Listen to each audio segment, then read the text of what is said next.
হাজার হাজার মামলা হাইকোর্টে পেন্ডিং আছে। বিচারকের সংখ্যা বাড়ানো হচ্ছে কিন্তু মামলার সংখ্যা কমছে না। একজন বিচারকের ব্যক্তিগত স্বাধীনতার সঙ্গে তার আর্থিক স্বাধীনতা ওতপ্রোতভাবে জড়িত। কিন্তু দেখলে দেখা যাবে যে এই উপমহাদেশে বাংলাদেশের উচ্চ আদালতের বিচারকরাই আর্থিকভাবে সবচেয়ে বেশি পরাধীন এবং মাননীয় প্রধান বিচারপতি থেকে শুরু করে হাইকোর্ট এবং আপিল বিভাগের বিচারপতিদের যে ধরনের পারিতোষিক এবং যে ধরনের অনারারিয়াম দেওয়া হয়, এটি ভারতীয় সাবকন্টিনেন্টের কিংবা সার্ক কান্ট্রিগুলোর মধ্যে সর্বনিম্ন।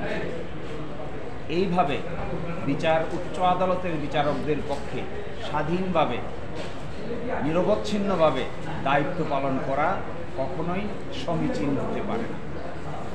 এবং যে দুটো আইন আছে, একটি আইন আছে বাংলাদেশ সুপ্রিম কোর্টের বিচারক পারিতোষিক আইন 2021, আরেকটি আছে সুপ্রিম কোর্টের বিচারক ছুটি ও পেনশন আইন 2023। এর মাধ্যমে যে ফাইন্যান্সিয়াল স্বাধীনতা নিশ্চিত করা হয়েছে তা একেবারেই নগণ্য, অপ্রতুল এবং কোনোভাবেই গ্রহণযোগ্য নয়।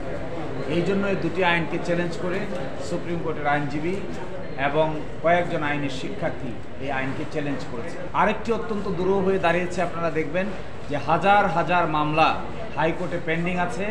এগুলো কোনো পরিপূর্ণ রিসার্চ অফিসার না থাকার কারণে হাইকোর্ট বিভাগে তার সঠিক কোয়ালিটেটিভ নিষ্পত্তি হওয়া সম্ভব হচ্ছে। বিচারকের সংখ্যা বাড়ানো হচ্ছে কিন্তু মামলার সংখ্যা কমছে না। এর পিছনে প্রধান কারণ বিচারকদের সহযোগিতা করার মতো যথেষ্ট ইফিশিয়েন্ট হেল্পিং হ্যান্ডস নাই। এবং এই দুটো বিষয়েই আমরা এখানে ডাইরেকশন চেয়েছি। একই সাথে এই দুটো আইনকে আমরা বলেছি কেন অসাংবিধানিক হবে না, কারণ সংবিধানের 147 অনুচ্ছেদ এবং 94 অনুচ্ছেদ অনুযায়ী বিচারকদের আর্থিক স্বাধীনতা নিশ্চিত করা একান্ত প্রয়োজন।